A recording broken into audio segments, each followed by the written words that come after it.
Hello, ladies and gentlemen. Welcome to another special episode of the Saturday morning D&D show. My name is Jordan, with a silent PH in the middle, and I'm joined by my wonderful co-host, Sir Lucian, over at Sir Lucian Gaming. And Lucian, I don't know how much my heart can take these April Fool's jokes of Spelljammer. I just can't. I can't do it anymore. I'm like, Wizards of the Coast. I am going to be hurt. My cruel. Poor son. They are mean. I don't know why they're doing it to us. Maybe it's because this will be the last year they're going to do it. It better be the last year they're going to do it. Introduce something that we know is a joke. The unicorn goblin race that's going to appear in the next on Earth. Yeah. Something. Why Spelljammer? And why use the word confirmed? They could lose me. If they don't do it in the next 2 years, we don't get a Spelljammer 5e. They just have trolled us this whole time and are never going to do it. Me and Wizards of the Coast are going to have some issues. We're going to have words. We're going to have some words. Wizards.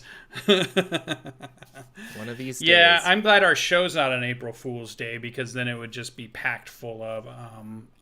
those used to be fun, but boy, do some people go overboard at times, and now I'm kind of over the whole, funness of it. I'm wondering if I'm getting old, because I'm just an old grumpy man. I am getting an old grumpy man. So I did a couple of April Fool's jokes that I thought were fun, but now on the YouTube channel, but looking in hindsight, I was like, that was a lot of work for content that nobody cared about. Right. So maybe not. And it wasn't well received. Every single one was kind of like, okay, that's funny, Jordan. You're replacing your channel with cat videos. That's cool. I don't know.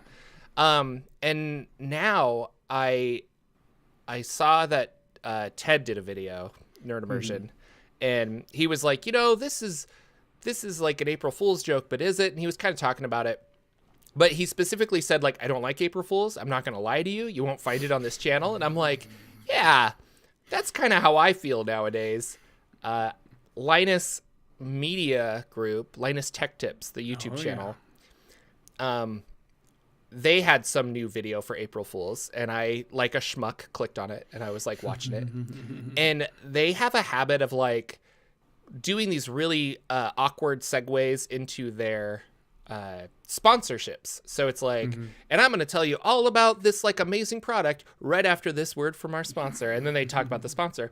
Well, the whole joke that they did in their video was they had 12 of those. Oh my God. And they were fake sponsors, but I was skipping forward, and I couldn't figure out what was happening because I always skip forward. I don't want to watch it, Anyway, and in the end, I didn't watch the whole video, and I'm like, but that's what the YouTube algorithm wants you to do, is watch the whole video. But I didn't find it fascinating and funny enough to watch.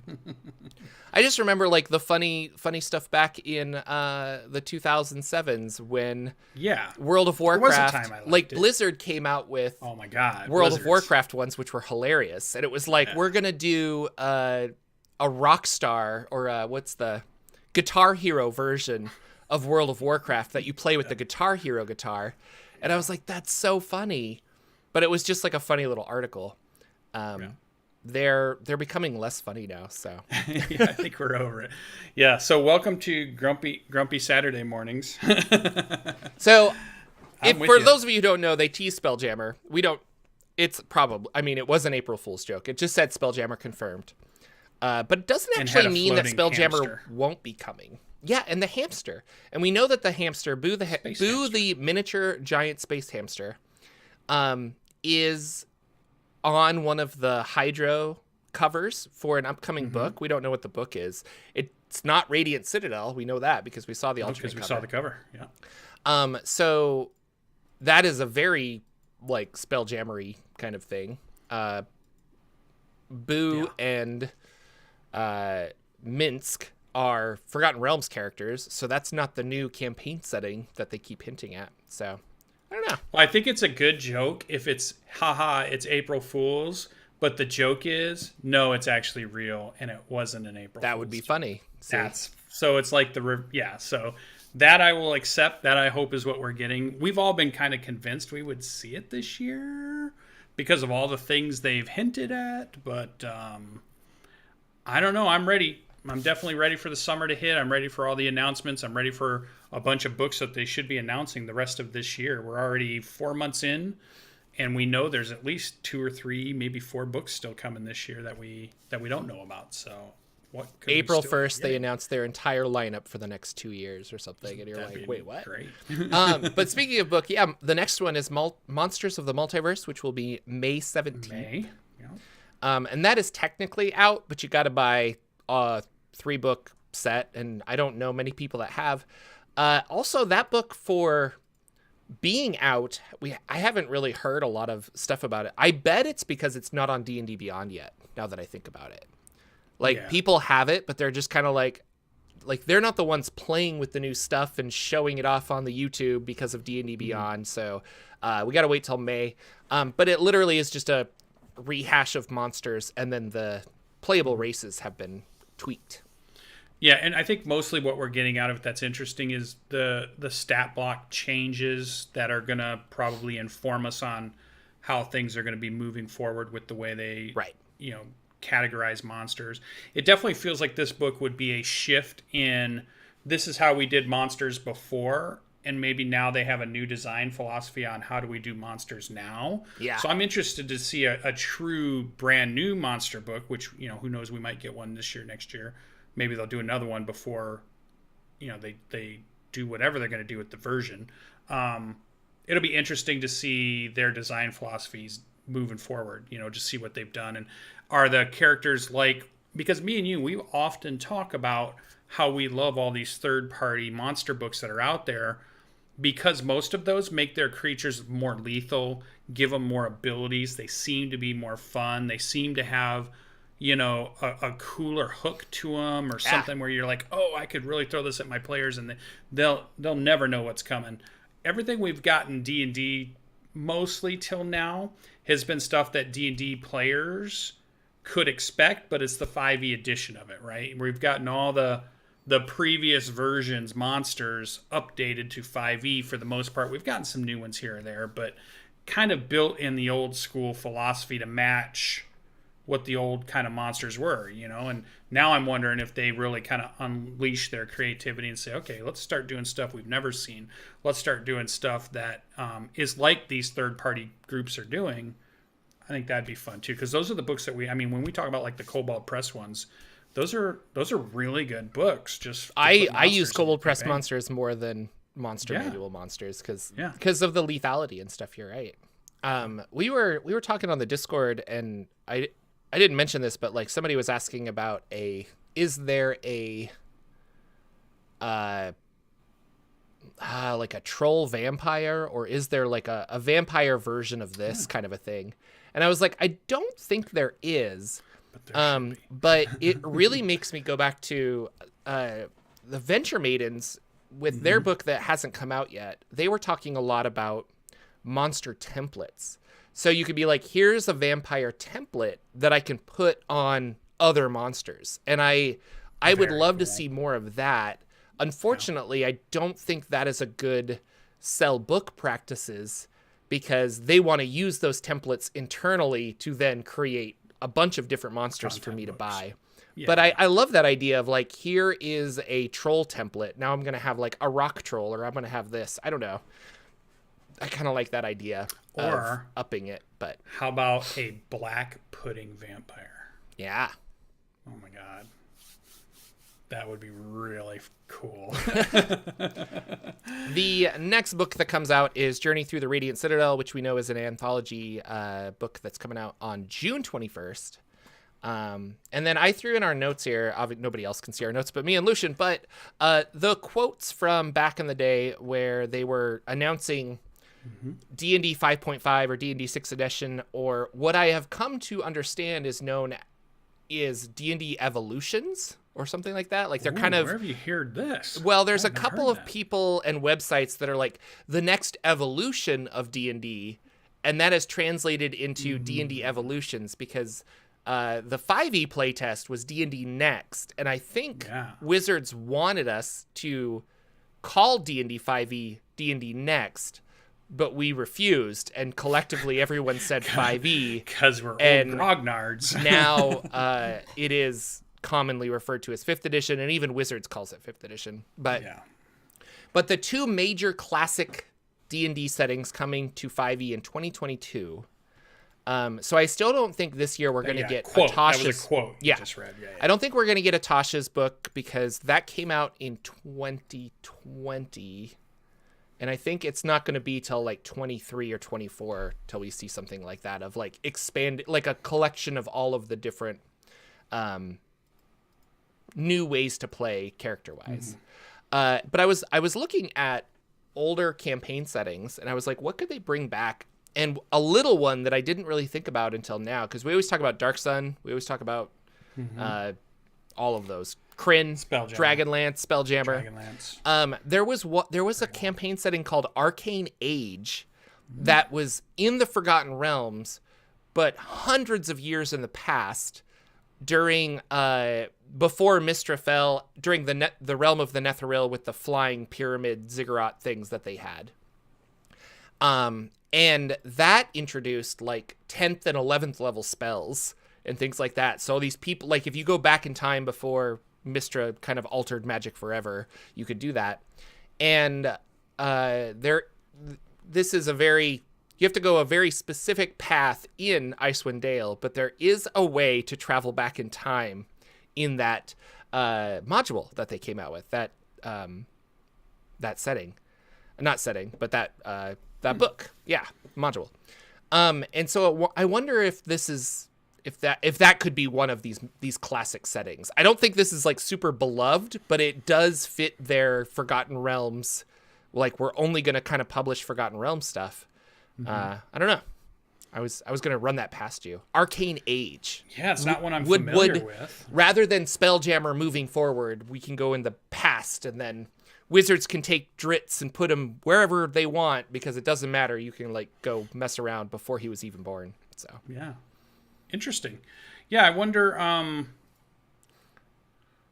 because we've talked about the bigger ones that we can think of, there definitely was lots of other smaller ones that had popped up here or there, and they have a lot to choose from. So really, does it come down to, I wonder who makes the choice? Like, who is the person I think that it's a dartboard, and they're blindfolded. Yeah, I think it's a spinning wheel and it just lands on it. Do you think a Chris Perkins has a favorite old, setting? Does Jeremy Crawford have a favorite old setting and they have some influence nowadays? Or is it, Winiger is the one that's making the decisions now? Or I just wonder. Arcane, it sounds cool. I think the cool thing that you could do if you went way, way in the past of Forgotten Realms to the point that it's almost unrecognizable to the Forgotten Realms we know now, you still could use the maps and stuff exactly without the things on them because maybe the lands have stayed mostly the same. And that is true. Like in that campaign setting, the land structure was mostly the same. You still have the Anorak Desert. You still have this. It's just the Anorak Desert isn't a desert yet. And maybe this forest is inhabited by something else. And there's a great empire of elves that you're at war with. Or something. So, or the idea of being around and doing stuff when the Netheril are in power and at their peak in your adventures during that time. What does that look like? Yeah. What kind of adventures would that kind of be? Floating cities and magical batteries that are happening. Which one of those magical batteries showed up again in Icewind Dale? So yeah, made me wonder if they were going to hint at that. So, but there are other speculations, kind of like Modrons make an appearance a lot in a lot of these 5e adventures that we've seen. Little snippets. It's like there's a weird march of them here, or you find like a rogue Modron doing like, what are you doing here? Makes me wonder if that's a Planescape hint. We ran into a Modron inside Dungeon of the Mad Mage. Exactly. And actually interacted with it and had cool stuff happen when we did stuff. And it was a cool part of the whole adventure. So yeah, I would be excited for that. I would be excited for any of the older ones. I think what was another one like Birthright and Mystara or something like that, or there was a Mist. Yeah, the Hollow World. Yeah. I forget what it's called. So seeing some of those Mystara, older modules and just different worlds, I'm excited to see them. I love Forgotten Realms.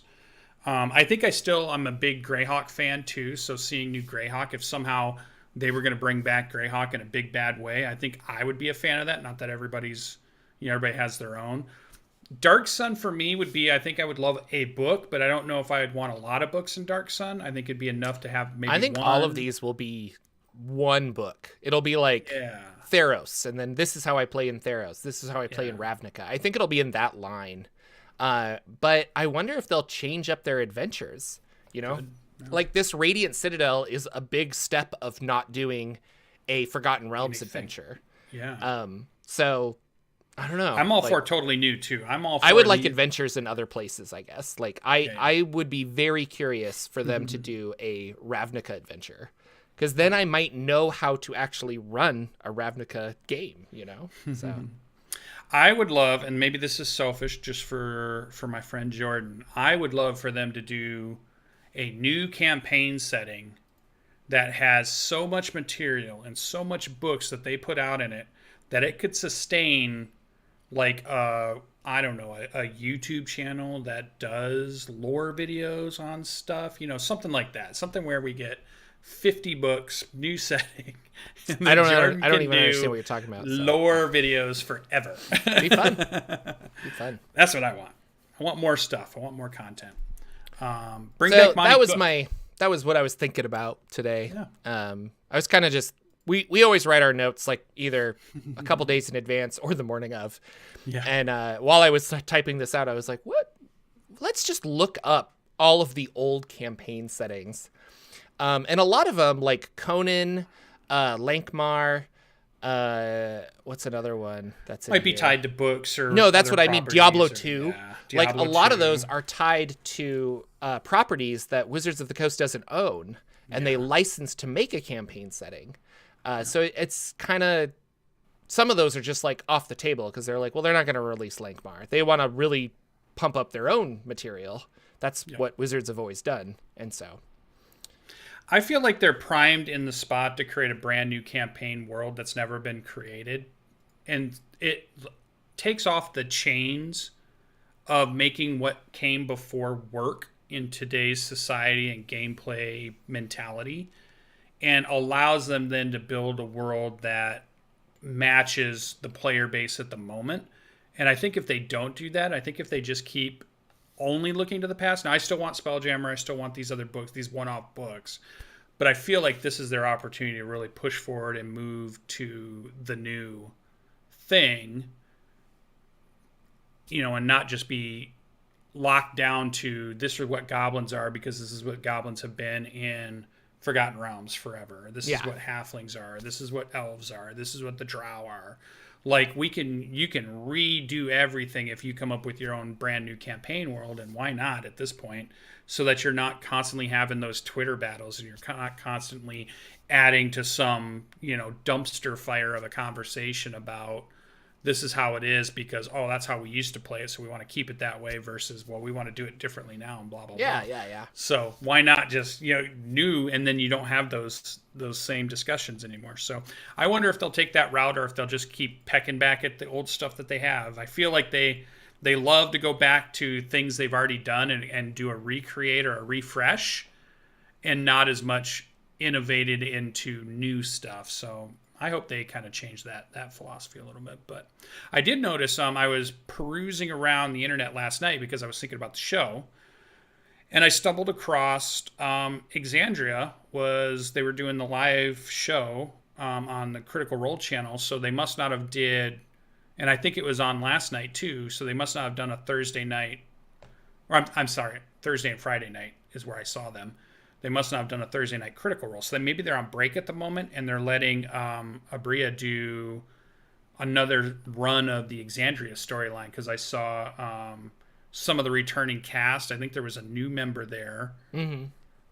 And they were starting to run some of those stories again. So I don't know if we're in maybe some of the fans of the show know. I didn't catch how long, if this was a mini series that they're going to do for a break, but it was weird that it was on Thursday and Friday back to back. So I don't know what was going on there. I might have to dig into it a little more and talk about it next show to see, is this the other show that they're going to run? Because they've talked about running more than one show. So are they going to then have a Thursday night show that's, you know, the I think they came up with a name for the team now too. So I'm gonna jump in. I specifically remember that they said that they were gonna be on a like 3 episodes with Matt, and then maybe like another side episode. And I don't know if that's what this is, but it shouldn't be unusual. Like Matt has basically said like I need a break, and so yeah. And that first one with Abria was a longer one, just to give him a longer break, I think, before season 3 started. So yeah. And I wonder, but I also have heard I think they want to have more than one live show. Yeah. Oh yeah. Like they have a studio that they can run a whole nother group of people, a whole nother, they want to make more shows because that's how you're going to branch out. Yeah, so I wonder if this is one of them, or is this just the break one? Give Matt time to get the storyline set, refresh, give him a break. I don't know. Because he's in the game, so it's not like he's not playing. He's a character in the game. But it's interesting. So I kind of like that. And Robbie was there. So Robbie had just left a couple weeks ago, Critical Role, and he was playing his character again in this Exandria something. I didn't catch the quick title, but I'll look it up a little bit more. I just happened to jump across it last night when I was perusing. And then the other thing that I saw this week, which I thought was a really good video, if you haven't watched yet, was the Sage Advice video. Did you get a chance to watch that? I did watch that, yeah. It was really good. I like that Jeremy basically said, like, I think he said this before, but he re-emphasized that I should not be the end-all be-all to win an argument. Like, you shouldn't be, like, at your table and be like, well, I think it should be like this. Well, sage advice, and I've done it. I've used this before to, like, end an argument where you're like, Jeremy Crawford said that we have to do it this way. Because you're right. It should be, like, the DM is like, well, I think that's dumb. I kind of want to run it this way. And that's his philosophy as well, and so. Yeah. I love the way, as I recall he had said it, was, it bums me out when people try to use me as a weapon in their arguments. Yeah. And I thought that was such a strong statement to say. I was like, yeah. He's like, here's how we interpret it, but you at your table interpret it the way your game needs and wants to play, and you can use our interpretation if that's what is fun for you, but definitely don't use what we're saying as a weapon to win arguments against other people. And I just thought that is such a... that's the way we should have been saying this whole time, is, I just love that phrase. It just makes sense to me now. I was like, yeah, don't use that to try to win an argument. Why? We do have a player. And I've had it the other way where players have come to me with like, Jeremy Crawford said this, and I want to be able to do this now in the game. And I'm like, let's think about it. So then I have to like reinterpret his, ruling to really understand what my player is trying to do. And then I wonder why I'm not just playing OSR where everything's very simple and I should just be doing that. But no. Well, he also said that I thought was interesting too, was this, he leaned more into the group at the table decides the rules. And he used this term very carefully, with the DM's guidance to help formulate the rules that are going to be used at the table. So it was this idea of pushing more about everybody gets to decide what rules are fun for us. If we want to roll 4d6 to make our characters and drop 1, great. That's what's fun at our table. We're going to do that. Or maybe at our table, we're going to roll straight 3d6 straight down the line, and that's super fun for our table. That's what we're going to do, right? Or how initiative's handled. Or how grappling is handled or something like that. It's fun for us, so that's how we're going to do it.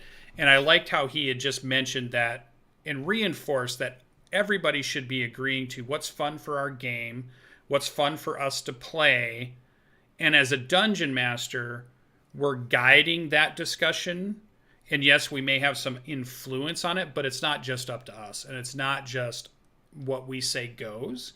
It's about a consensus. It's about hey, what makes a fun campaign for all of us?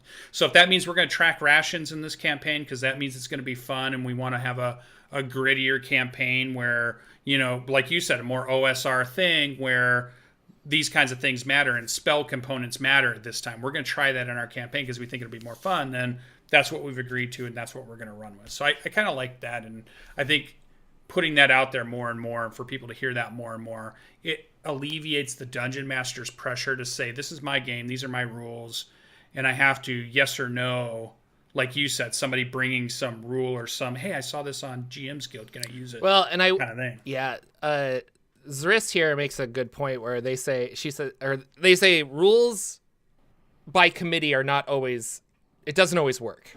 Sure. And I would ultimately say, like, you have to be like, hey, this is my table, I want to rule it like this. But exactly what I said earlier is I don't want a player running up and being like, well, you have to let me do this because of Jeremy Crawford said so, right. You know? And that is what I think Jeremy doesn't want, you know? Like, he doesn't want that to be like, oh, I'm causing conflict rather than like people listening to each other. But you're right. If you're at a table and they're just like, well, we roll 3d6 down the line, and you're like, I don't like that, I want to be able to choose my things. Well, then you don't play in that game. And then that dungeon master realizes, oh, you know, you might have a dungeon master who's really excited about a drow game, and he builds it up. And then when nobody wants to play it, he gets the hint that it is not for that group, but there are other people that might want to play it. So, yeah. Well, and it's the idea of don't push a rule that's not fun for the table that you're playing at. I mean, recognize that I've done it with rules that I put in my Ravener game, where I thought it'd be a cool idea to do, but maybe in play it wasn't fun. So don't force it or don't keep it. Just, you know, keep looking at your rules to make sure they're fun for the table and the game that you're trying to play, and you have the right people that want to play that, and find the people that want to play that campaign. So yeah, I think that's good. This was big. I'm gonna steal your Paizo thunder. Yeah. Go for it. I was gonna bring it up. I saw it on Twitter. Yeah, a couple of people were thinking this was an April Fool's joke. It is not. This actually came out earlier than April Fool's. It came out in March. But Paizo is going to convert one of their Pathfinder adventure paths into 5e rules.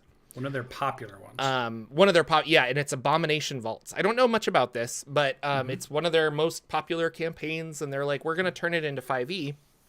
Now, I guess I could go into a whole reason why this is good or bad or all the other things, but what is your initial gut reaction with this? Where you're like, I'm Paizo, I'm Wizards of the Coast, like prime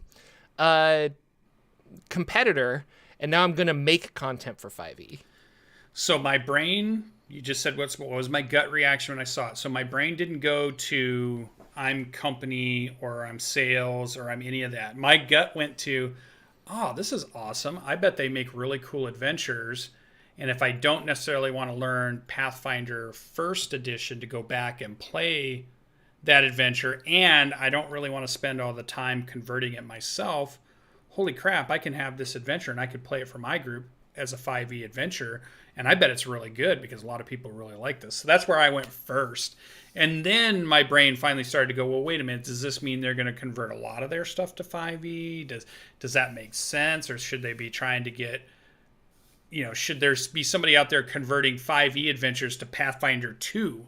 You know, like, could we get a Storm King's Thunder done in Pathfinder 2 rules? What would that look like? So is there anybody that's going to do that kind of thing versus everybody's trying to do a 5e thing? So my first gut reaction was I was excited because I want to see what it is, what it looks like, and I'd probably buy it and look at it and maybe even run it or play it. And then I started thinking about all the other consequences or things too. Well, so I'm guessing your gut reaction was you were looking at the business route first. Yeah, I mean, maybe, I guess. I don't know. Yeah. I'll just say, like, I think this is awesome because, like you said, if it's a really cool, well, this goes back to something that I've said kind of before, but I don't remember if it was here or somewhere else. So where you should play the system you want to play. Like if I want to play BX D&D, I should just go and play BX D&D. And so this is one of those things where it's like, wow, Paizo writes fantastic adventures. Like these adventure paths are great so artwork, cool, but books. Like I don't want to learn Pathfinder, so I guess I just won't play them. Now it's like, oh, I do want to play these. I don't necessarily want to learn Pathfinder, but they're making it for 5e. I'll go pick it up. So I'll go pick it up. And honestly, that's some people were back and forth, but like what it's going to do is allow Paizo to sell more books because the 5e market is the largest. It's big. And then a lot of that money can go back into making awesome Pathfinder content. And so I think the Pathfinder people are like, no, that's cool. Like they're not, the fear is, are they abandoning Pathfinder? And that is not what is happening at all. They're going like full forward, Pathfinder's done in there. And I bet the conversion's really easy. Like they have to look at this and just be like, we could just like a new coat of paint and then, and we could sell it. Like, why not? Goodman Games does this. Monty Cook did this with Tolis. They made a 5e version and we bought the book and it's good. Like, and it makes me want to maybe look at more of Monty Cook's stuff. So it does lead me back. Like, but it's a good 5e book. There's some really good stuff in that book. You've been reading it, right? You had read the, did you get through the whole PDF? Because it was like 500 pages. Oh, no. It's like a monster. I read very little of it. Oh, okay. Very little. But my point is that he made it also for Cypher System. Because it is like, here's this really cool adventure/world. Play in the system you want to play in. Yeah. And I was thinking back to Arcane of the Ancients with Monty Cook. And then there's like people like me. So when Goodman Games had a Kickstarter for... it was a Crypt of the Devil Lich. And I backed it. I got hardcover books of the Dungeon Crawl Classics version of Crypt of the Devil Lich. And then I also bought a 5e version of Crypt of the Devil Lich. Because I was really curious, like they're making it for both. I wanted to see like what makes it different from one game to the other, you know? Like is it truly easier in 5e? Probably is, than it would be in Dungeon Crawl Classics. But again, that's like, we built this really cool dungeon, play it in the system you want to play it in. Like, why not? You know? And if anything, like, we've been talking a lot about Pathfinder 2, and I bet an adventure like this, you would read through it, and then you get that curious, like, I wonder how this would play in Pathfinder 2, and all of a sudden you're buying more Paizo books, and you're buying more of this. I think it's a great intro. It's an easier intro to Pathfinder than one would think. Because it's like, okay, I'm gonna buy Pathfinder 2, the PHB. I don't understand anything, but I understand this 5e adventure, and now I'm like, wow, Paizo makes really cool stuff. This Pathfinder stuff's really interesting. And Paizo makes a lot of adventures. They're putting out venture books almost monthly, way more than Wizards of the Coast is. So if you stumble upon Paizo and you like their adventure design and the adventures they put together, and they're going to start putting them in the system you like to play, you're like win-win all around. But man, did you just have a really good idea, which we're always coming up with on this show.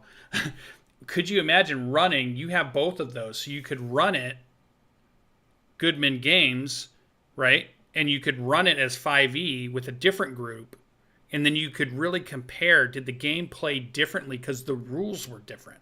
It's the same adventure, it's the same dungeon, it's the same thing.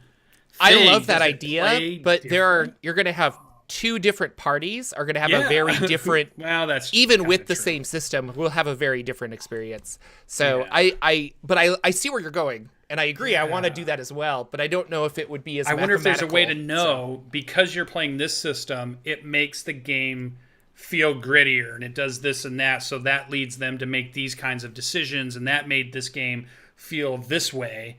And then with 5e, they were like superheroes and they did this, and that made this game feel this way, and they were a lot less this or that, or they were a lot more this.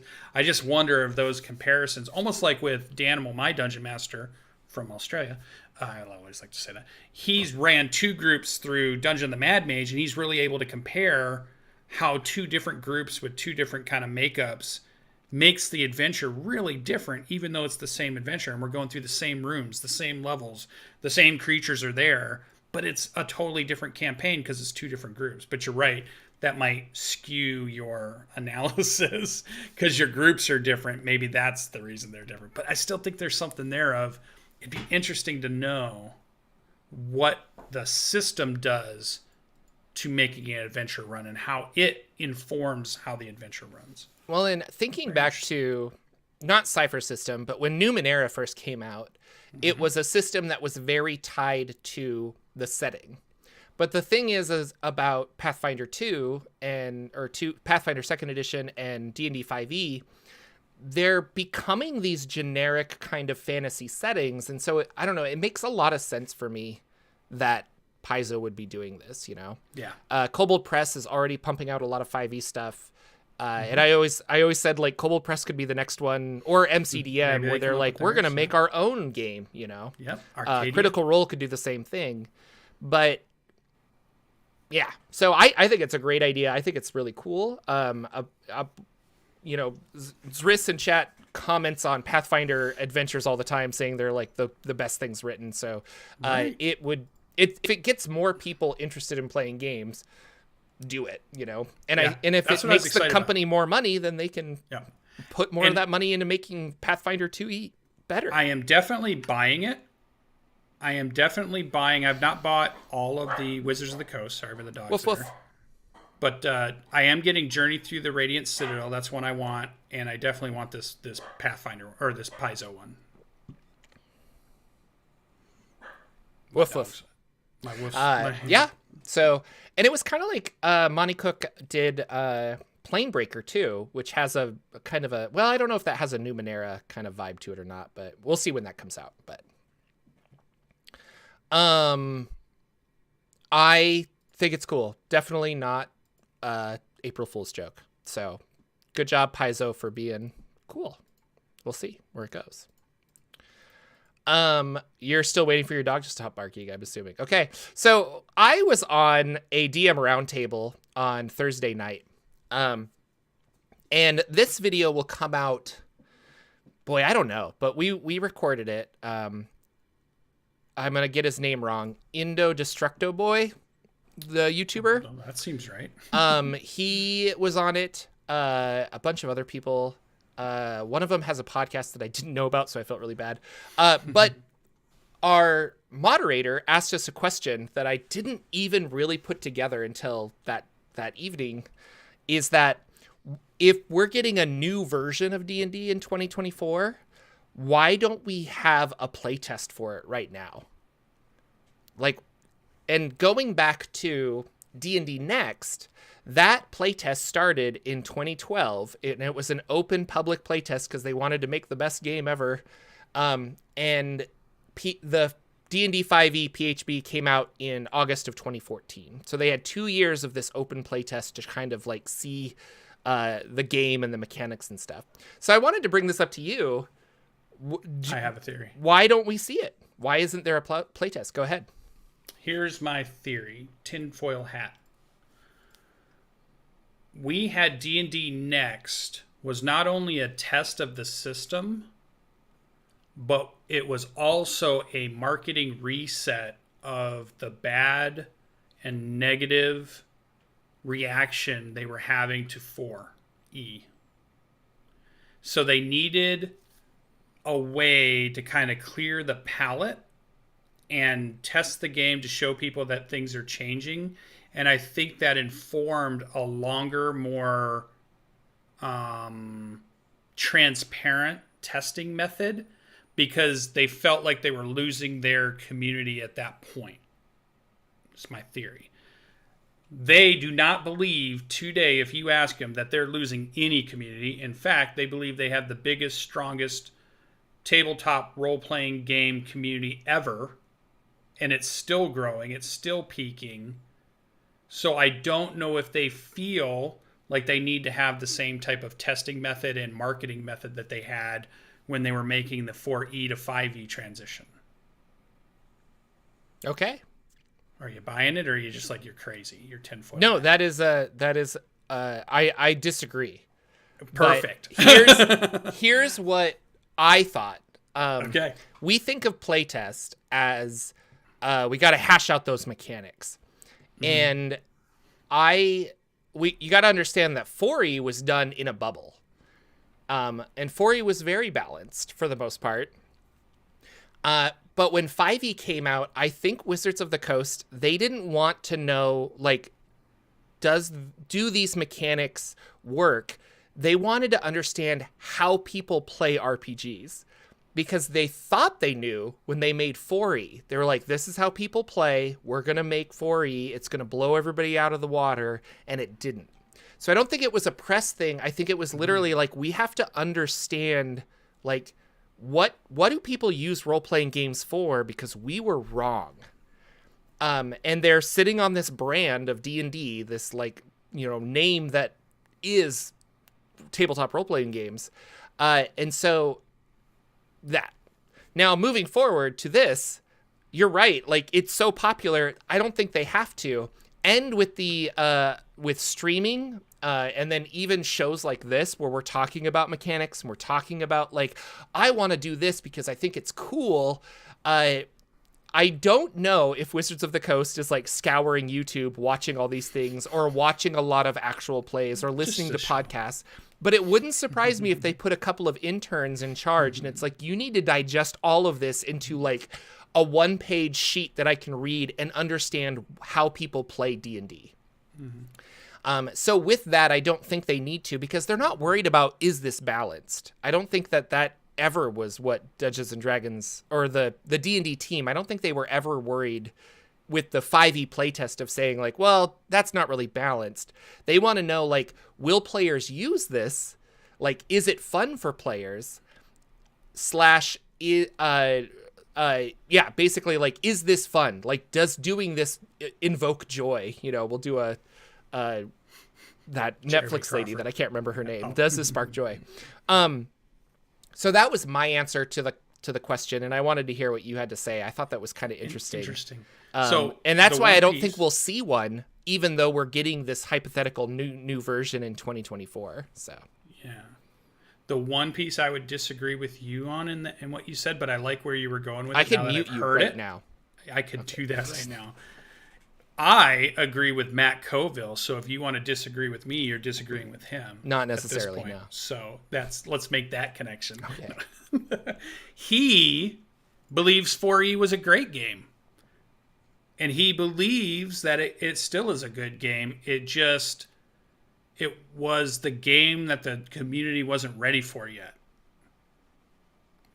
And you've even said it's a good game. No, it is, and it's incredibly well balanced. But it wasn't. So if it's a good game, how could it be bad? It wasn't how people wanted to play D&D. If they had released that as not Dungeons and Dragons, I think it would have done about the same, if not better. But it was the fact that it didn't feel like D&D, and I think they were losing all of their people to Pathfinder. And I think the Wizards team had to be like, how do people play Dungeons and Dragons? Like, we were wrong. We made a very tactical board game. Like, it's fun. Like, people like it.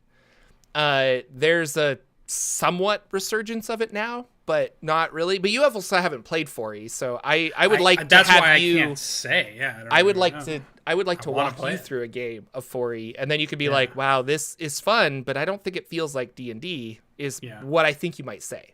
Do you think if 4E is pretend that didn't happen, but if 4E was going to be released now after 5E, would it still fall in flames, or do you think it would do better coming after 5E than it did coming after 3.5? And falling in flames is big. Like, I don't think it fell as much as you think it does. Right, and I don't think so either, but I think there was a vocal community part which made it sound like it was a bigger failure than it probably was, just like they do with video games, just like they do with, there's always the hyperbole of it's almost like you go to Reddit or something and it's like this, no, the people who complain the most are the loudest, and so so I agree with what you're saying too, but they obviously changed I would do the same. course. To answer your question, I think if 4E was released after 5E, I think it would have the exact same impact, and I think a lot of people would still be playing 5E. So. Interesting. So even though it's a better balanced game, because you don't want balance, like that's the thing. Well, yeah, but I think overall, if it's super balanced, it means there's a rule in the book. And we were just talking about Sage Advice, where you have to go to the book, you have to flip through it, just like Magic the Gathering, and we have to look at this and analyze it and say, no, per the rules, you can't do this, you have to do this. Whereas in a tabletop role-playing game, I want to be like, no, I just want this, So that's a good epiphany. Like 4E was very combative against the Dungeon Master, because it is like, well, no, I get +2 if I stand here, Very and because structured. I'm on a box, I get another +1, and so yeah. Very structured. Gotcha. All right, that's the best way I've heard you explain it so far to me, because we often have talked about 4E and what you thought about it and different things. That's the first time that point you made really kind of sunk in for me and what you were saying there. That's interesting. It's only took 3-4 years, so yeah, good job. You got your point across. 200 episodes. So was it you were bad at getting your point across, or was it? Oh no, you just didn't understand. It's on you. Yeah. I am articulate. So that's kind of I don't know. I thought that was really interesting, and whenever that video comes out, I'll share it and stuff, because we did have a really good topic of conversation, and a lot of people were thinking that Wizards was being secret on purpose and things like that. And I'm like, no, I think they just don't need to understand how people play anymore. I think they have a very good grasp of how the community uses role-playing games. Whereas before, I don't think they had an idea about how it actually I think I agree with that completely, too. Yep. There was a Coville video out this week. Did you see that one? I did. That was pretty good, too, because he was talking about what I think we just kind of had a discussion about was, it's hard to talk about Dungeons and Dragons and comparing it and building for it and creating for it or balancing for it, like you just kept saying there, when every group is different and there's lots of different types of players. And if you could have tactical players versus the drama geek players, or you might have, just even how many you have. 6 players versus 2 players is very different. But he was mentioning that lots of times when we all argue on Twitter, Reddit, wherever, about D&D and how it should be or is, we're always in the mindset of how we play it, how big is our group, what type of group do we play with, and that's why that makes sense to us, and that's why we argue our point as if it's the right one, when it doesn't really, it's apples and oranges when you compare it to the group that only has 2 people in it, and they're... Well, we just did it here. You guys can go back in the podcast or the video and watch it. And I said something like 5e, I'm paraphrasing, but like 5e doesn't want these like codified rules. And I saw your face and you're like, don't we though? What? And I was like, well, you do and your table does, but mine doesn't, where we don't like have maps and we're just talking, having a conversation. They don't want to know that they're flanking an enemy. They don't they just want to be like, do I have a clear shot? Yeah. And so that's a very easy way to put it, because having like miniatures and tabletop tactics versus just a conversation, very different methods of play. But that's the cool thing about D&D is it supports both, So, whereas 4E only supported that tactical miniature play. It was designed around that because they wanted to sell miniatures and maps as well as other stuff. So Jordan throwing shots at 4E still. So I thought it was interesting how Kova had mentioned that I think what he was trying to do with that video, and this is my impression, is he was trying to say, hey guys, it's hard for you to make a role-playing game because you have people and the players and the way they play and the styles they play and the numbers that they play are so varied. Could you imagine if you were the designer trying to design a game that was going to fit all of those together at one time? So maybe keep that in mind when you're having all your arguments and all your other things. Like, realize how tough it would be that you're building a game that has to work for 2 people, has to work for 8 people, might work for the tactical gamers, might work for the real role player, actory, we're all in drama club together players, and any mix that's in between both of those, because maybe those are the extremes, right? Those are the and there's everything in there. So I just thought that was a really cool idea of him saying, hey, keep that in mind when you're saying, I think this is how a spell should be used, or this is, I can't believe they let us do this with our proficiency bonus 4 times. That's way overpowered. Well, maybe in my game it is, but maybe in somebody else's game it's a non-factor, right? So it's like, I just thought it was an interesting video. He always puts out really good videos that make you think deeper, one layer deeper than maybe you were thinking before, and to help you reevaluate maybe some of your opinions. I always like to go back and think about, that's a good idea. I understand what you're saying there now, and I want to keep that in mind when I'm discussing UA articles coming up, or I'm discussing rules in these books now and what's good for my group and versus, some of the other ways people play. So I really liked it. I recommend going out and checking it out. And I believe Arcadia, their latest edition was out a week or two ago, so they're still putting out really good stuff in Arcadia magazine that they're doing. So if you haven't gotten that, definitely jump on it. There's some real good stuff coming from the creators. Man, those are really cool. I haven't bought anything since the Beast Heart, but boy, I want to play that Beast Heart so bad. I think that'll be a lot of fun. Games, have you played any? Jordan, we need to have a talk. Let's do it. We might have hit intervention. The dreaded you miss enough games that the campaign might be over. Oh no. The group falls apart. The group has different things going on. The schedules have changed.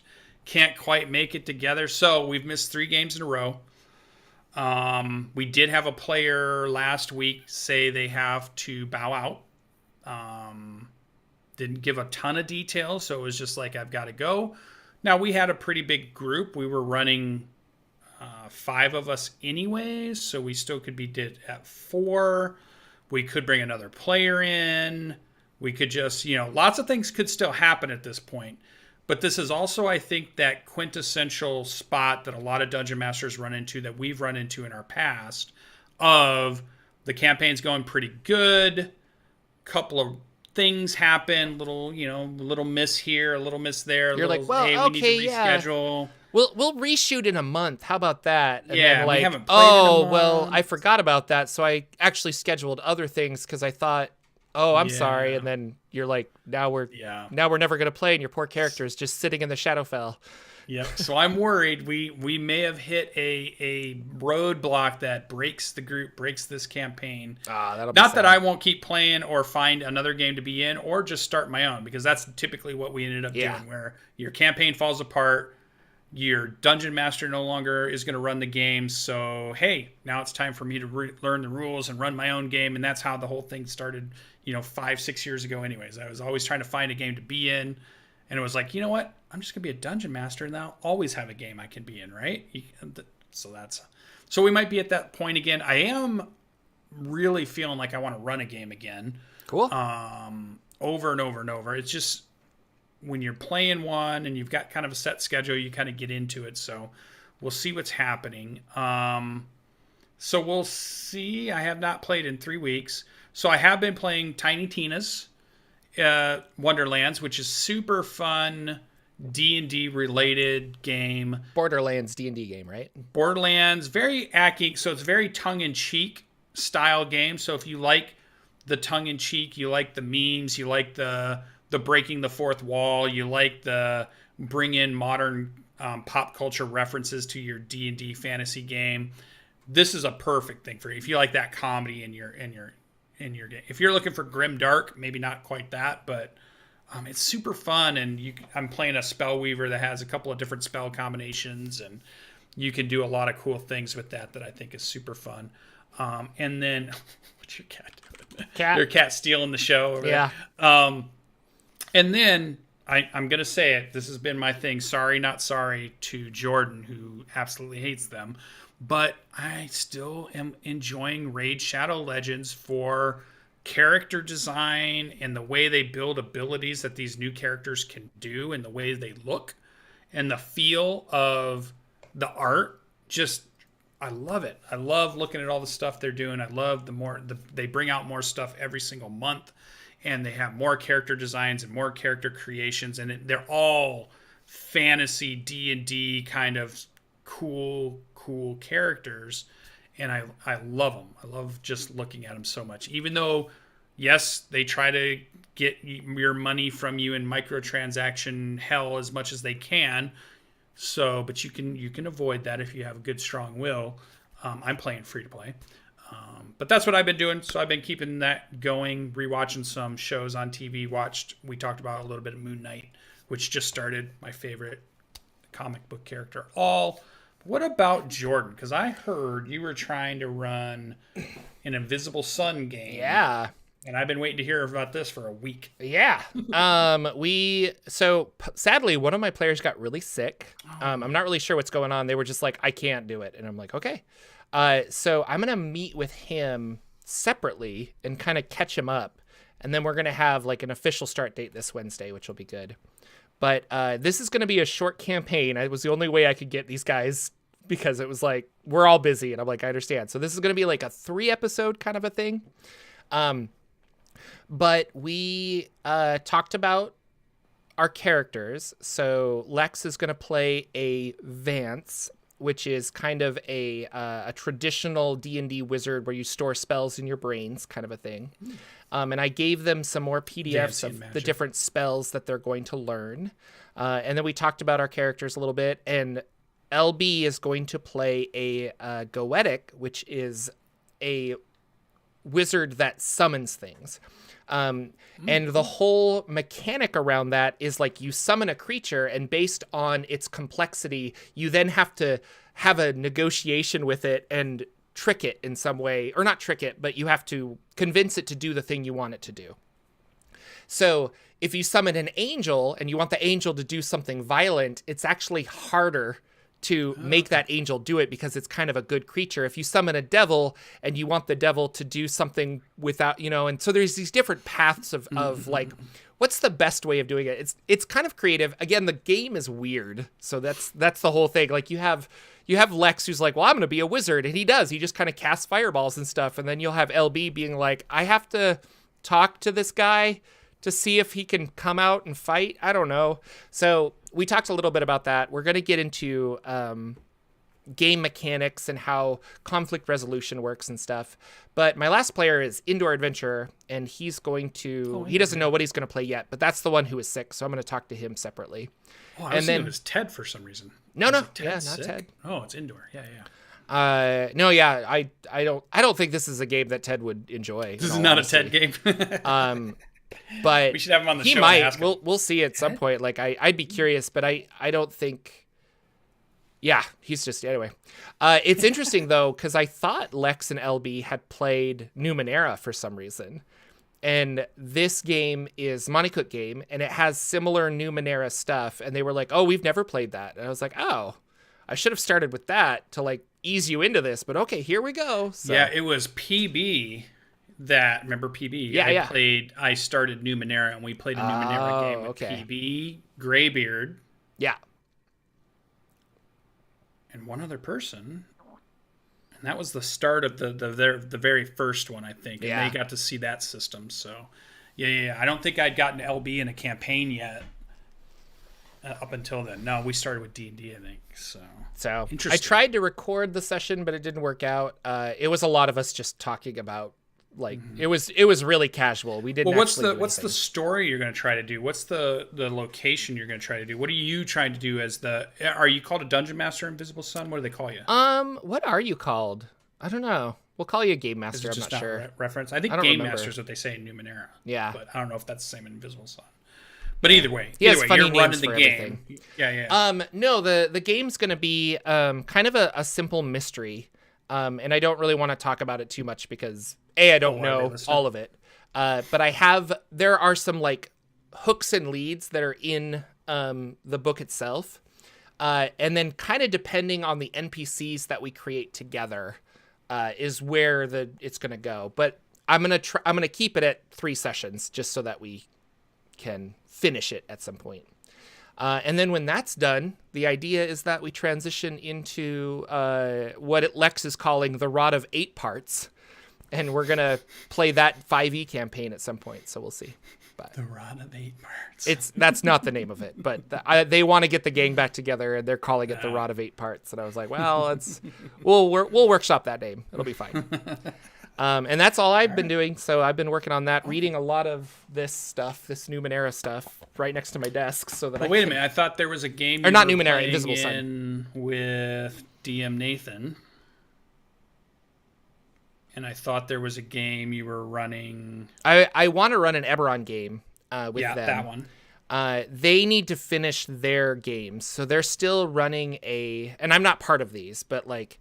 Nathan has a game that is his homebrew world called Nellalum that he's been working on, and they're at the end, but I don't know when they're going to finish it. I think they were talking about like, oh, it could be done tonight, and then Nathan's just like, maybe 2 more nights, like you guys don't know all of the things and stuff. And then another one of those players is running a Star Wars game because they got really into Star Wars ever since the new shows came out, and he's like, I want to try this Star Wars game, and so they've been playing Star Wars. Mandalorian, and you could do Boba Fett stuff. You could do like, just don't even do the and the I think they're just stuff, interested in Star Wars in general. Like I know Nathan, that's his favorite like universe, and so they were like, anyway, so it's like, I want to run a Star Wars game, and Nathan's like, I'm in, and okay, cool. So they're playing that, and I don't know when that's going to end either. But whenever both of those end, Eberron's going to step in, and that's the game. We had DM Nathan on the show. Yeah, we had him on once. Did we? How long ago was that? I don't know. We should have him back. I want to talk to him about his campaign world that he's created. Yeah, it's cool. I think that'd be really cool. Yeah. All right. Very cool. Well, busy show, busy news, busy stuff. What else you got? That's it. I gotta go pick up a toddler. So a little boy. He wants to go to the park. Yeah, that's exactly what he'll want to do. I'll be like, I have to edit a video. Super fun. Thank you guys for watching and hanging out with us this fine day. Lots to talk about. Don't believe all of those April Fool's lies, but boy, I think I don't want to get us excited, but I feel like Spelljammer's right around the corner. So. Spelljammer confirmed. We'll see. Anything else before we take off, sir?